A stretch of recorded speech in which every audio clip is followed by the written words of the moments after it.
বিষয়ে যদি আপনি সচেতন থাকেন, এই 4টি বিষয় যদি কখনো আপনি যদি এগুলো কখনো করে ফেলেন, তাহলে এগুলো আর কখনো ফিরিয়ে নিয়ে আসতে পারবেন না। তবে একটি হচ্ছে কথা, শব্দ চয়ন, আপনি উচ্চারণ, আপনি কি বলছেন, এটি কখনো you can not bring it back.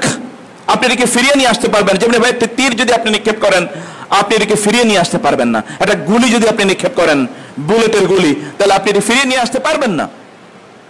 অতএব আপনার প্রত্যেকটি কথার জন্য আপনাকে খুব সাবধান থাকা দরকার। আপনি দৃষ্টি দিয়েছেন, এটিকে আর ফিরিয়ে নিয়ে আসতে পারবেন না।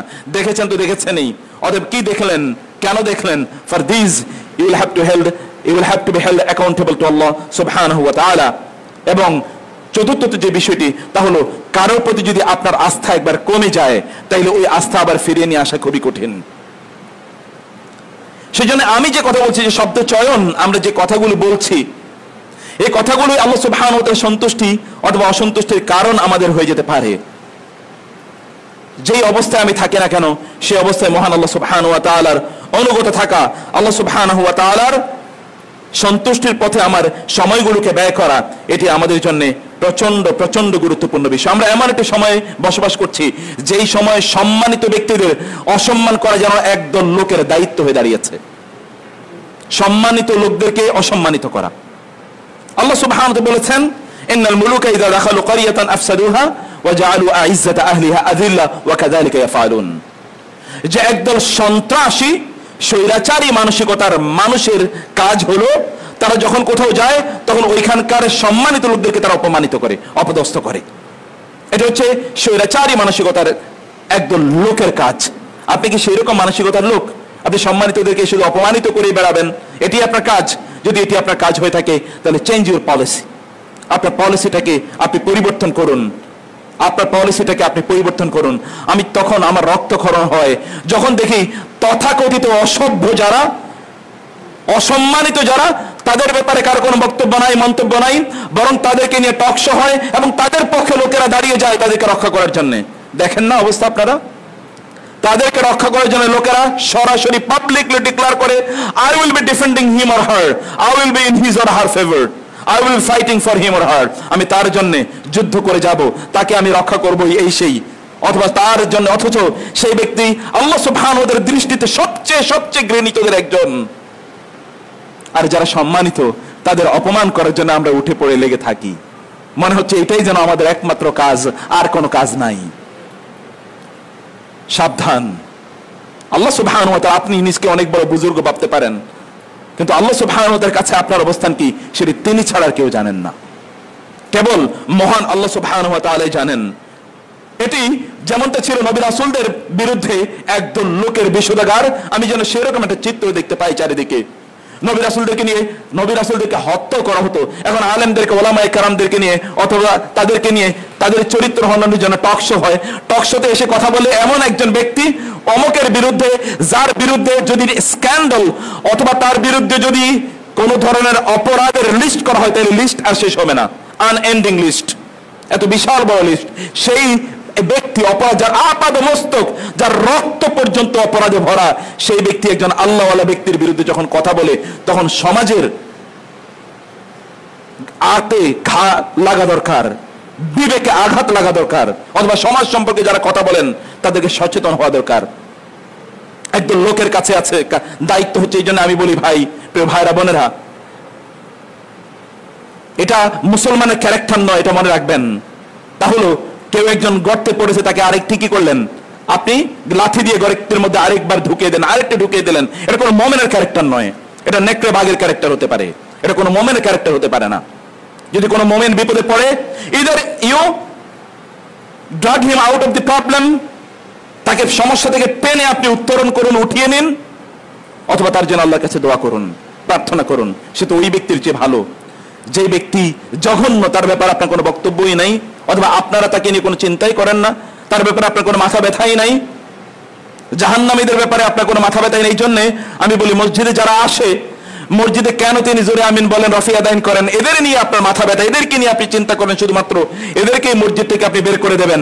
আর যে ছেলেটি মদ খায়, গাঁজা খায়, এলাকার সবচেয়ে বড় সন্ত্রাসী, চাঁদাবাজ, মেয়েদেরকে দেখে শীষ দিয়ে বেড়ায়, অশ্লীল অশ্রাব্য কথাবার্তা বলে বেড়ায়, ওর ব্যাপারে আপনার কোনো মন্তব্যই নাই, বরং ওরে দেখলে আপনার খুবই ক্লোজ ফ্রেন্ড, ভালো বন্ধু, তাকে দেখলে আপনি সালাম দিয়ে প্রয়োজনে সেখান থেকে আপনি যান। কি অসভ্যতা এগুলো! এগুলো মানবতার বিপর্যয়, মানবিকতার বিপর্যয়, মানবিক মূল্যবোধের বিপর্যয়। এটা নবী রাসূলদেরকে নিয়ে তাই হয়েছিল। তাদেরকে আদালতের কাঠ গলায় তাদেরকে দাঁড় করানো হতো, তাদের বিরুদ্ধে মিথ্যা অপবাদ দেওয়া হতো। আমি যেন সেই অবস্থায় দেখতে পাই চারিদিকে। আমি অন্যদের কথা বলছি না, আমি আমাদের কথা বলছি, আমাদের। কারণ সোশ্যাল মিডিয়া জুড়েই তো গালিগালাজ ছাড়া আর কিছুই নাই, শুধু অমকের এটা তমকের সেটা, নিজের কোনো আলোচনাই না, আত্মসমালোচনা, নিজকে সামনে নিয়ে আসা, এরকম চিন্তা চেতনাই কারো নাই, শুধু অন্যকে নিয়ে আলোচনা। এটি হচ্ছে আমাদের একমাত্র বিষয়। যেন আল্লাহ তাআলা দুনিয়াতে আমাদেরকে এই জন্যই পাঠিয়েছেন।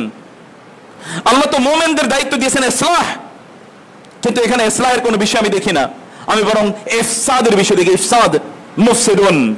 যখন তাদেরকে বলা হয় লা তুফসিদু ফিল আরদ ক্বালু ইন্নামা নাহনু মুসলিহুন আলা ইন্নাহুম হুমুল মুফসিদুনা ওয়ালাকিন লা ইয়াশউরুন। তারা বুঝেই না, এরাই ফাসাদ ছড়িয়ে দিচ্ছে। প্রিয় ভাইরা বোনেরা, আমি যে কথা বলছি, যে কথা আমি বলতে চাই, আমার জীবনের এটা উপলব্ধি। কোন আল্লাহওয়ালা দিনদার ব্যক্তির বিরুদ্ধে কোনো কথা বললে জীবনের শেষ পর্যায়ে হলেও আপনার মাধ্যমে নাস্তিকতার অথবা আল্লাহ দ্রোহিতার কিছু কাজ প্রকাশ পাবেই। এটা শাস্তি, আল্লাহ সুবহানাহু ওয়া তাআলার পক্ষ থেকে এটা শাস্তি। যদি তওবা করেন, ভালো হয়ে যান, তাহলে ভিন্ন কথা, আল্লাহ সুবহানাহু ওয়া তাআলা সেটা আপনাকে ক্ষমা করে দেবেন, আপনার আর মর্যাদা আল্লাহ সুবহানাহু ওয়া তাআলা বাড়িয়ে দেবেন, সেটি একেবারেই ভিন্ন কথা। অতএব আমাদেরকে এটি বোঝা দরকার, কোন একজন মানুষ যদি সম্মানিত হয়, এটা আল্লাহ সুবহানাহু ওয়া তাআলা তাকে সম্মান দেন। সম্মান অথবা সম্পদের মালিক হওয়া এটা কামালিয়তের বিপরীত নয়, মনে রাখতে হবে। আরবরা এই কথা বলেন, ইন্না হুসুলাল মালি হাত্তাল খাজাইন ওয়া হুসুলাল জাহি হাত্তা সুলতাতা লা ইউনাফিল কামাল। একজন ব্যক্তি অনেক বেশি চারিদিকে পরিচিত হয়ে গিয়েছেন, অথবা একজন ব্যক্তি অনেক সম্পদের মালিক হয়েছেন, এই ব্যক্তি তিনি কামালিয়ত অর্জন করেন নাই। শুধু কামালিয়ত ওই ব্যক্তি অর্জন করেছেন যার কোনো কিছুই নাই, যার সম্মান নাই, অথবা লোকেরা তাকে চেনে না, এটা মনে করার কোনো কারণ নাই। আল্লাহ সুবহানাহু ওয়া তাআলা বহু নবী রাসূলদেরকে সাম্রাজ্য পর্যন্ত প্রদান করেছেন, তাদের শোহরত গোটা পৃথিবী জুড়ে। মুহাম্মদুর রাসূলুল্লাহ সাল্লাল্লাহু আলাইহি ওয়াসাল্লাম, তার ফেসবুকের ফলোয়ার কতজন, তার টুইটারের ফলোয়ার কতজন, ইউটিউবে তার ভিডিও কতজন দেখে, তিনি কোন ধরনের সেলিব্রিটি। কিন্তু এই পৃথিবীতে তার চেয়ে ভালোবাসা মানুষের পেয়েছে আর একজন লোকের নামও বলতে পারবেন? গোটা পৃথিবীর সকল মানুষকে একত্রিত করলেও মুহাম্মদুর রাসূলুল্লাহ সাল্লাল্লাহু আলাইহি ওয়াসাল্লামের জন্য যে ভালোবাসা, এই ভালোবাসার 1000 কোটি ভাগের 1 ভাগ হবে না। এই রকম ভালোবাসা, কারণ আল্লাহ সুবহানাহু ওয়া তাআলা এটা আমাদের জন্য ফরজ করে দিয়েছেন। তার ভালোবাসা, এবং তার ভালোবাসা না থাকলে ঈমানই থাকে না। লা ইউমিনু আহাদুকুম হাত্তা আকুনা আহাব্বা ইলাইহি মিন ওয়ালিদিহি ওয়া ওয়ালাদিহি ওয়ান নাসি আজমাইন আন-নাবিয়্যু আওলা বিল মুমিনিনা মিন আনফুসিহিম ওয়া আজওয়াজুহু উম্মাহাতুহুম। যে মুমিনদের কাছে মুহাম্মদ সাল্লাল্লাহু আলাইহি ওয়াসাল্লাম তাদের জীবনের চেয়ে প্রিয়, আর মুহাম্মদের স্ত্রীরা সাল্লাল্লাহু আলাইহি ওয়াসাল্লাম এই মুমিনদের কাছে আম্মা জান, মা। মায়ের সাথে যে আচরণ করতে হয় মুমিনদের, তেমন আচরণ করতে হয় মুহাম্মদুর রাসূলুল্লাহ সাল্লাল্লাহু আলাইহি ওয়াসাল্লামের স্ত্রীদের। অতএব কোন একজন ব্যক্তি ফেমাস হওয়া, মর্যাদাবান হওয়া, অর্থাৎ তার অনেক কিছু থাকে, এটা কামালিয়তের বিপরীত নয়। সেটাকে হিংসা বিদ্বেষ করে কোনো লাভ নাই, অথবা সেটি তার কমতি, এটি এক ধরনের লোকের মানসিকতা আছে, এটা কমতি মনে করার কারণ নাই। হাযিহি নি'মা যালিকা মিন ফাদলিল্লাহ ইউতিহি মান ইয়াশা। আল্লাহ সুবহানাহু ওয়া তাআলা যাকে নিয়ামত দিতে চান, আল্লাহ সুবহানাহু ওয়া তাআলা তাকে সেই নিয়ামত প্রদান করেন। ওমর রাদিয়াল্লাহু তাআলা আনহু, অথবা এই জাতীয় মর্যাদা খুব কম ক্যাটাগরির লোকেরাই পায়। ওমর রাদিয়াল্লাহু তাআলা আনহু বাজার দিয়ে যাচ্ছিলেন, অথবা অন্য বর্ণনা আছে ওমর রাদিয়াল্লাহু তাআলা আনহু তিনি তাওয়াফ করছেন, ওয়া কানা ইয়াতুফু হাওলাল কাবা ফাসামি'a রাজুলান ইয়াদউ আল্লাহ সুবহানাহু ওয়া তাআলা আল্লাহুম্মা জাআলনি মিনাল মুকিল্লিন। তিনি শুনলেন একজন ব্যক্তি আল্লাহর কাছে দোয়া করে বলছে, হে আল্লাহ, আমাকে কম সংখ্যক লোকদের অন্তর্ভুক্ত করুন। ওমর রাদিয়াল্লাহু তাআলা তাকে ডাকলেন এবং বললেন, ভাই, তুমি এটি কেমন দোয়া করো? এই দোয়া তো কখনো শুনি না। আল্লাহুম্মা জাআলনি মিনাল মুকিল্লিন, আল্লাহ কম সংখ্যক লোকদের আপনি আমাদেরকে অন্তর্ভুক্ত করুন। তিনি বললেন, আপনি কি শুনেন না আল্লাহ সুবহানাহু ওয়া তাআলা বলেছেন, ওয়া কালিলুম মিন ইবাদিয়াশ শাকুর, আমার বান্দাদের মধ্যে খুব কম সংখ্যকই রয়েছে যারা আমার কৃতজ্ঞতা আদায় করে। আপনি কি শুনেন না আল্লাহ সুবহানাহু ওয়া তাআলা বলেছেন, কাম মিন ফিয়াতিন কালিলাতিন গালাবাত ফিয়াতান কাসীরাতান বিইذنিল্লাহ, কত কম ছোট ছোট দল বড় বড় দলকে পরাজিত করেছে। আল্লাহ কি বলেননি যে তোমরা ফালিয়াদহাকু কালিলান ওয়া লিয়াবকু কাসীরা, তোমরা কাঁদো বেশি হাসো কম? তিনি কি বলেননি? আমি যে কম সংখ্যক লোকদেরকে দেখেছি আল্লাহ সুবহানাহু ওয়া তাআলা প্রশংসা করতে, আর বেশি সংখ্যক লোকদের অবস্থা দেখেছি আল্লাহ সুবহানাহু ওয়া তাআলা যখন বলেছেন আকসারান নাস। কোরআনে আপনি আকসারান নাস এটি সার্চ দিয়ে দেখেন, অধিকাংশই নেগেটিভ অর্থে ব্যবহৃত হয়েছে। Most of the people, majority of them, যখনই এই শব্দ উচ্চারণ করা হয়েছে কোরআনে তখনই বলা হয়েছে এরা খারাপ। এবং আল্লাহ সুবহানাহু ওয়া তাআলা এই জাতীয় আয়াতের শেষে বলেছেন ফাসিকুন, জাহিলুন অথবা কাফিরুন, অথবা বলেছেন ইয়াজহালুন, মুরিদুন, লা ইয়াকিলুন, লা ইয়াসমাউন, লা ইউমিনুন, এটা বলেছেন আল্লাহ সুবহানাহু ওয়া তাআলা। ওয়ালাকিন্না আকসারান নাসি ওয়ালাকিন্না আকসারহুম বাল আকসারুহুম, এইভাবে যত আয়াত দেখবেন সব আয়াতের শেষে আছে লা ইউমিনুন, লা ইয়াকিলুন, লা ইয়াফকাহুন, মুরিদুন, কাফিরুন। আল্লাহ সুবহানাহু ওয়া তাআলা এইভাবে উল্লেখ করেছেন। অতএব আমি কেন তাদের অন্তর্ভুক্ত হব? ওমর রাদিয়াল্লাহু তাআলা আনহু বললেন কুল্লু ওয়াহিদিন আফকাহা মিন ওমর, প্রত্যেকে ওমরের চেয়ে বেশি বুঝে। আল্লাহ ওমরের চেয়ে প্রত্যেকে অনেক বেশি বিদ্বান, তুমি ওমরের জ্ঞান বাড়িয়ে দাও, কারণ ওমরের চেয়ে এই লোকগুলো বেশি অনেক বেশি বুঝে। দিনকে বোঝা, দিনকে উপলব্ধি করা, এটি খুবই গুরুত্বপূর্ণ একটি বিষয়। প্রিয় ভাইরা, আমি যে কথা দিয়ে শুরু করেছিলাম, তাহলে যে একজন মুমিন তার প্রত্যেকটা দিন এর সে মূল্যায়ন করে, প্রত্যেকটা কাজকে সে মূল্যায়ন করে, তার জীবন থেকে সে শিক্ষা নেয়, প্রতি মুহূর্তে সে মহান আল্লাহ সুবহানাহু ওয়া তাআলার প্রতি সে অবিডিয়েন্ট থাকে। আল্লাহ সুবহানাহু ওয়া তাআলার প্রতি সে অকৃতজ্ঞ কখনই হয় না, কারণ সে জানে যা তার ঘটেছে এটা আল্লাহ সুবহানাহু ওয়া তাআলা জানেন। আল্লাহর অজান্তে কোনো কিছুই ঘটে না। আল্লাহ সুবহানাহু ওয়া তাআলা জানেন এবং দেখেন। তিনি মূসা এবং হারুনকে লক্ষ্য করে বললেন ইযহাবা ইলা ফিরাউনের কাছে যাও এবং তাকে কথা বলো, ইন্নানি মাআকুমা আসমাউ ওয়া আরা, আমি তোমাদের সাথে আছি, জেনে রাখবে আমি তোমাদের প্রত্যেকটা কথা শুনি, তোমাদের প্রত্যেকটা মুভমেন্ট আমি দেখি। অর্থাৎ I will safeguard you. Musa, Harun, তোমরা দুর্বল মনে করছো, যাও ফেরাউনের মতো মহাপরাক্রমশালী প্রতাপশালী ব্যক্তির কাছে যাও, কিন্তু ইন্নানি মাআকুম, I am with you, you are not alone, তোমরা একা নও। আসমাউ ওয়া আরা, আমি সবকিছু দেখছি, আমি সবকিছু শুনছি। প্রিয় ভাইরা, এই জন্য বলছি প্রতিটা দিন এটিকে আল্লাহর পক্ষ থেকে নেয়ামত হিসেবে গ্রহণ করুন, এবং আপনার প্রত্যেকটা কাজের জন্য রিপারকাশন আছে, এটা মনে রাখতে হবে। ইন্না মিন জিনসি জাযাইল আমাল আল আমালুস সালিহাতু বাদাহা, ইন্না মিন জিনসি জাযাইল আল আমাল আস-সাইয়্যাতু বাদাহা। সালাফরা তারা বলতেন ভালো কাজের প্রতিফল, ভালো কাজের কারণে আপনি ভালো পাবেন, খারাপ কাজের কারণে আপনি খারাপ পাবেন। নিউটনের থিওরি, এই থিওরি কিন্তু ইসলামের সাথে সংঘর্ষ নাই। নিউটনের থিওরি 3 নম্বর, every action does have a equal and opposite reaction. প্রত্যেকটা অ্যাকশনের একটা অপোজিট এন্ড ইকুয়াল রিঅ্যাকশন আছে। আপনি যা করবেন আপনার তার সাথে তাই করা হবে। Treat others as you want to be treated. আমিলিন নাস কাইফা তুহিব্বু আন তুআমিলুক, লোকরা আপনার সাথে কিভাবে আচরণ করতে চায় এটা আপনি নির্ধারণ করতে, লোকেরা আপনার সাথে তেমন আচরণ করবে। আপনি লোকদের কাছ থেকে যেমন আচরণ পেতে চান, আপনি treat others as you want to be treated by them,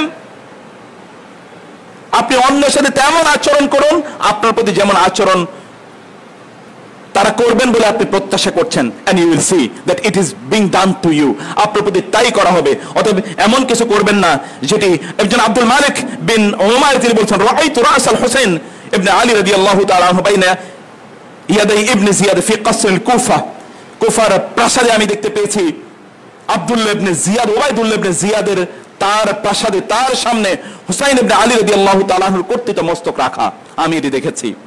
সুম্মা রাআইতু রাস ইবনে জিয়াদ বাইনা ইয়াদাই আল মুখতার, আমি অতঃপর আল মুখতার সাকাফির সামনে আমি দেখেছি এই উবাইদুল্লাহ ইবনে জিয়াদের কল্লা, তার কর্তৃত মস্তক আমি দেখতে পেয়েছি। অতঃপর আমি দেখলাম সুম্মা রাআইতু রাস আল মুখতার বাইনা ইয়াদাই মুসাব ইবনে জুবাইর ইবনুল আওয়াম, আব্দুল্লাহ ইবনে জুবাইর রাদিয়াল্লাহু তাআলা আনহু ভাই, আসমা বিনতে আবি বকর রাদিয়াল্লাহু তাআলা আনহার ছেলে মুসাব